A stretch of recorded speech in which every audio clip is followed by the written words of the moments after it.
¿De acuerdo?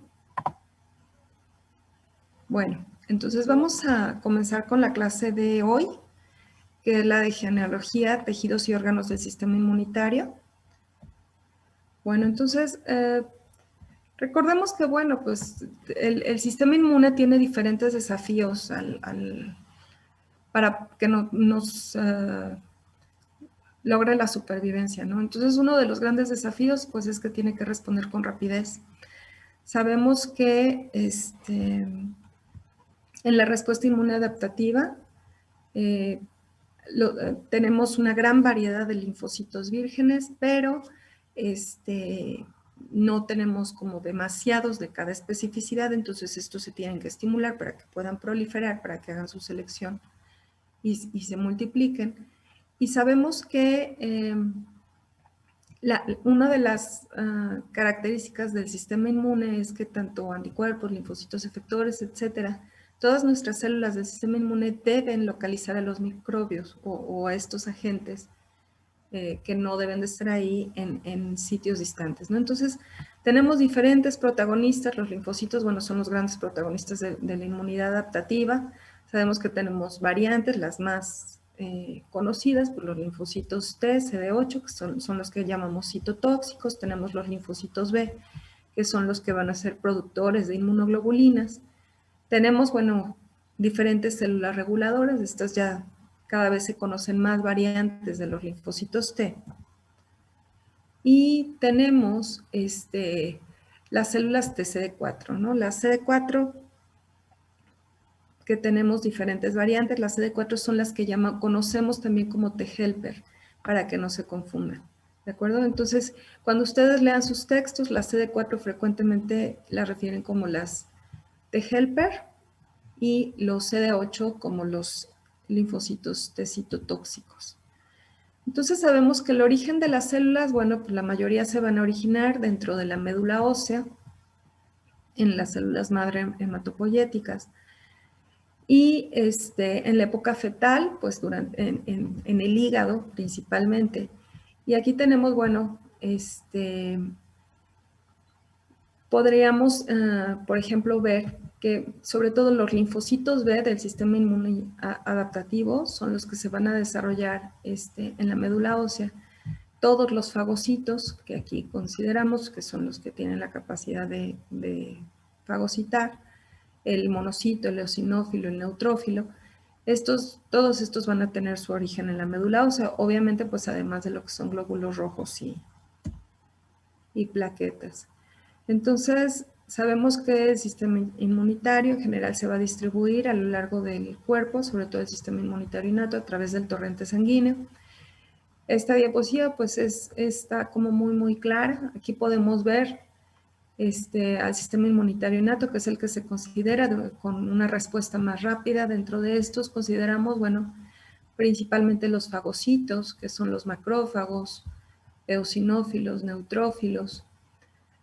Tenemos las células natural killer, la célula presentadora de antígeno por excelencia, que forma parte también del sistema inmunitario innato, es la célula dendrítica. Hay algunas literaturas que consideran esta célula como en medio, ¿no? Finalmente, lo que sí logra importantemente esta célula dendrítica es hacer una conexión entre lo que es el sistema inmunitario innato y el adaptativo, y lo vamos a ver más adelante, porque sí es una célula muy especializada. Por otra parte, dentro de las células del sistema innato tenemos los mastocitos, que son los grandes protagonistas en las enfermedades alérgicas. Y pues hay descritos algunos otros granulocitos. Tenemos algunas células, como las células T, gamma delta. Dentro de las células T tenemos diferentes características en los receptores de superficie, que ahorita vamos a ver de qué tratan, pero algunas tienen receptor alfa beta, otras gamma delta.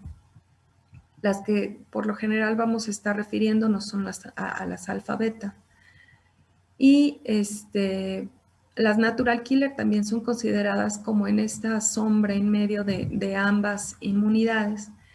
Y por otro lado tenemos los linfocitos B, ¿no? Que forman también parte del sistema inmunitario adaptativo, que son básicamente los productores de inmunoglobulinas. Aquí vemos las células T, las dos estirpes principales que yo les comentaba, la CD8 y la CD4, las helper, y acuérdense las CD8 que son las citotóxicas. Entonces, sabemos que, bueno, los linfocitos o el sistema inmunitario adaptativo, pues se va a desarrollar principalmente en lo que son los órganos linfoides, pero bueno, el sistema inmunitario innato principalmente va a tener su desarrollo en lo que es la médula ósea y en la etapa fetal en el hígado fetal. Los linfocitos T se consideran como órganos primarios para los linfocitos T el timo, y dentro de los órganos secundarios pues consideramos los sitios principalmente donde se van a diferenciar, madurar y activar las células del sistema inmune, principalmente lo que son los ganglios linfáticos, el vaso y el MALT o tejido linfoide asociado a mucosas. Entonces acuérdense que dentro de los órganos linfoides primarios, pues son los donde va a tener principalmente el nacimiento o el origen, desarrollo y maduración del sistema inmune. Y los órganos linfoides secundarios es donde ya estas células van a tener ya un proceso como de entrenamiento, de diferenciación y de maduración. ¿De acuerdo? Entonces, bueno, dependiendo qué estirpe celular sea, pues va a tener diferentes marcadores, ¿sí? Hay marcadores mieloides y existen, por otro lado, bueno, pues los marcadores linfoides. Ahorita les voy a explicar a qué me refiero específicamente con esto. Cuando nosotros hablamos de marcadores de la estirpe, estamos considerando ciertas moléculas que van a existir en diferentes cantidades, pero en más de uno, me refiero, sobre la superficie celular. Y estas moléculas, la identificación de qué molécula es, pues nos va a hablar sobre la estirpe. Así es como nosotros podemos identificar, bueno, es un linfocito CD8 porque expresa el CD8, o es un linfocito CD4 o cluster differentiation, que es porque me va a expresar el CD4 dentro de su superficie. Podemos tener diferentes variantes en estos marcadores de la estirpe e incluso durante el proceso de proliferación o de diferenciación de estas células, esta célula puede tener diferentes marcadores. Por ejemplo, el linfocito T, ¿no? Que yo les digo, puede ser CD4 o, les marco mucho el O, puede ser CD8. Pero hay un periodo de maduración del linfocito T en etapas tempranas, en donde me puede expresar ambos marcadores de la estirpe, ¿de acuerdo? ¿Qué es lo que ocurre cuando yo trato de hacer una detección, por ejemplo, de algún tumor, ¿no? Entonces yo puedo detectar ambos marcadores y ya sé que es un linfocito T en proceso de maduración. Ya puedo decir que es un pre-T, por ejemplo. ¿De acuerdo? ¿Esto sí lo han visto en patología?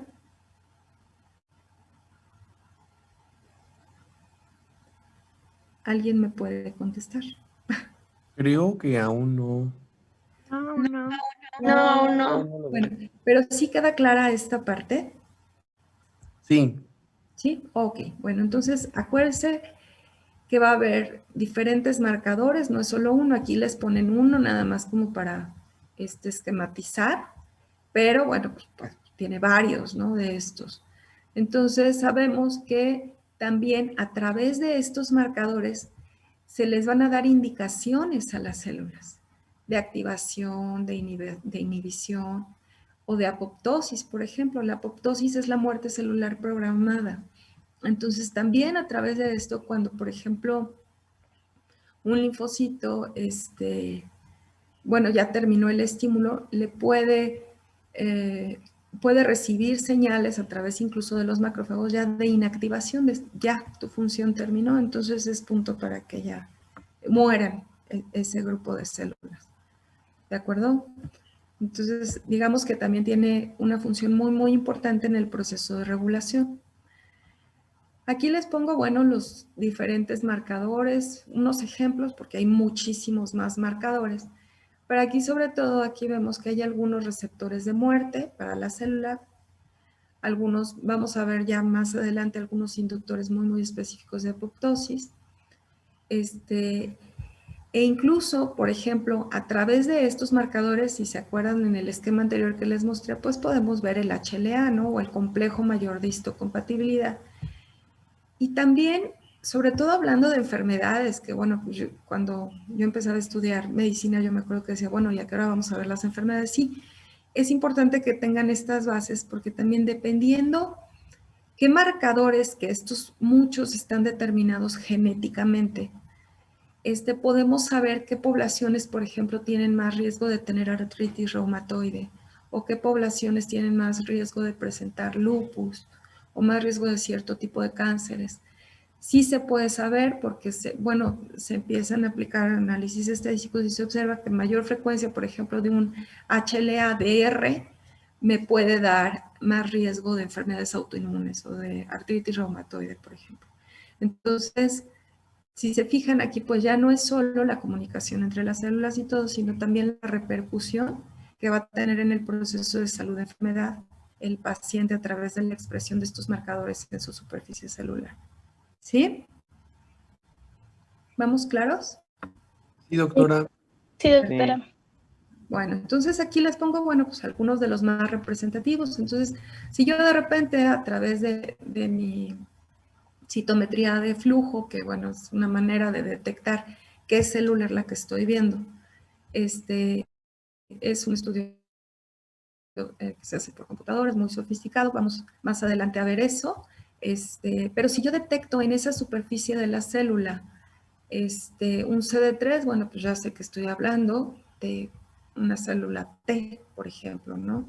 Si observo que esa célula tiene uno de sus marcadores, el CD4, bueno, pues ya sé que estoy hablando de una célula T colaboradora. Si se detecta el CD8, pues ya sé que estoy hablando de un linfocito T citotóxico o de un CD5 de células B1, por ejemplo, ¿no? E incluso, por ejemplo, tenemos ciertos marcadores para los cuales ya tenemos anticuerpos que van a bloquear esos marcadores, ¿no? Por ejemplo, si yo detecto un CD19, CD20, sé que es un marcador de células B, y por ejemplo, si este paciente tiene, por ejemplo, en el caso de un trasplante, pacientes que me estén haciendo un rechazo del trasplante que sea mediado por células B, pues yo puedo aplicar ya ciertos medicamentos que son anticuerpos monoclonales dirigidos contra este marcador. ¿Y qué es lo que hago? Pues bloqueo la activación de esas células, ¿sí? Como el rituximab, actualmente que lo van a oír ya cuando entren a clínicas. Entonces ya a través del conocimiento de estos marcadores, yo puedo hacer intervenciones demasiado específicas sobre el funcionamiento de esas células. Vamos les quise hablar de los marcadores porque, bueno, pues todas, absolutamente todas las células tienen estos marcadores y las células del sistema inmunitario innato funcionan funcionan mucho en relación a la presencia de este tipo de marcadores. Vamos a entrar ahorita en lo que es el sistema inmunitario innato. Vamos a hablar de lo que serían los fagocitos y algunas otras células del sistema inmunitario innato. Dentro de los fagocitos, pues tenemos principalmente lo que son monocitos macrófagos, los polimorfonucleares, neutrófilos, basófilos, eosinófilos. Y aquí vemos algunas otras células, como las células natural killer, que propiamente pues no fagocitan propiamente, pero sí tienen la capacidad de liberar ciertas sustancias para poder generar toxicidad en esas células y que estas células mueran, ¿no? Las que no deben de estar ahí. Por otro lado, tenemos mastocitos e incluso las plaquetas, que se sabe que tienen una función importante actualmente en el sistema inmunitario. A nivel de la médula ósea, pues tenemos diferentes estímulos. La clase pasada hablábamos un poco de lo que son las interleucinas o las citocinas. Y yo les comentaba que, bueno, son las que generan el medio ambiente desde el punto de vista químico para que funcione de tal o cual manera una célula. Entonces, por ejemplo, a nivel de la médula ósea, sabemos que hay ciertas interleucinas como la 1, la 3, la 4, la 5, la 6 y la 7, que nos van a estimular la formación de células, ¿sí? O la mielopoiesis. Y va a haber algunos factores, como el factor de crecimiento transformante beta, que nos van a disminuir la formación de estas estirpes celulares. Ahora, ¿qué va a determinar que se forme, por ejemplo, un monocito o que se forme, por ejemplo, ay, algo estoy haciendo yo aquí, perdón, ya. O que se forme, por ejemplo, un eosinófilo. Bueno, pues este medio ambiente, sabemos que a nivel de la médula ósea, pues tenemos células pluripotenciales, células madre pluripotenciales. Y bueno, a partir de esto se van a formar diferentes unidades formadoras de colonias que nos van a dar origen a diferentes estirpes celulares. Por ejemplo, si yo esta unidad formadora de colonias le administro un ambiente más cargado de eritropoyetina, pues ya sé que esta unidad formadora de colonias se me va a generar un cambio para la formación de series eritroides, ¿no? O sea, de eritrocitos. Si de repente a esta unidad formadora de colonias, que es pluripotencial, por decirlo de alguna manera, recibe un estímulo para formarme, recibe, por ejemplo, factor estimulante de colonias, granulocito macrófago, o el medio ambiente está más cargado en interleucina 3 e interleucina 5, bueno, pues ya sé que el estímulo de esta unidad formadora de colonias va a ser hacia la formación y hacia la maduración de los eosinófilos. Entonces, acuérdense que mucho sí va a ser la comunicación entre las células, pero también va a estar determinado por ese medio ambiente químico del que va a estar rodeado estas células capaces de originar otras células, ¿no? Entonces, la comunicación entre la inmunidad innata y la inmunidad adaptativa, pues va a ser dada de forma directa a través de contacto, de estas sinapsis que son estos sitios de unión entre una célula y otra, que hace rato pues ya les explicaba del complejo mayor de histocompatibilidad con el receptor de células T, que bueno, va a ser como de las principales formas para presentación del antígeno. Pero también va a ser importantemente determinado por este medio ambiente químico que va a estar rodeando a todas estas células, ¿sí? Y todas se comunican pues prácticamente con todas, porque así como el linfocito T, el macrófago, por ejemplo, me puede activar al linfocito T, el linfocito T también va a liberar ciertas citocinas, ya sea para activar al macrófago o incluso para inactivarlo, ¿no? Entonces, existen pues mecanismos de retroalimentación que son muy, muy importantes. Los monocitos, acuérdense, el monocito es la célula que está circulando en sangre. Cuando se deposita ya en un tejido, pues ya se llama macrófago, y dependiendo del tejido en el que se deposite, pues puede tener diferentes acepciones, diferentes nombres. Entonces, el monocito pues es de las células pues más importantes del sistema inmunitario adaptativo. Sabemos que su función principal pues es eliminar las partículas de origen extraño como los microbios o incluso las propias, porque pues bueno, ¿qué es lo que pasa cuando ya se terminó una respuesta inmune? Quedan residuos incluso de todas esas células que ya actuaron y que ya entraron en apoptosis. Digamos, por decirlo de alguna manera, queda como cierta basura, ¿no? Entonces el monocito macrófago pues no solo actúa en el sistema inmune, sino también nos ayuda a limpiar todos esos residuos para que no sigan siendo un estímulo inmunológico. Doctora, ¿Sabemos? Sí. es que, perdón, ya me confundí. Hace ratito decía que los monocitos eran parte de los fagocitos, pero Sí. había dicho que eran del sistema inmune innato y ahorita dijo que son del adaptativo, entonces ya me confundí. No, es sistema inmunitario innato, pero ¿en dónde? A ver, déjame ver. ¿En esta parte te confundiste? No, creo que fue en la anterior, doctora, Ok. porque hasta ponía que las células de esa.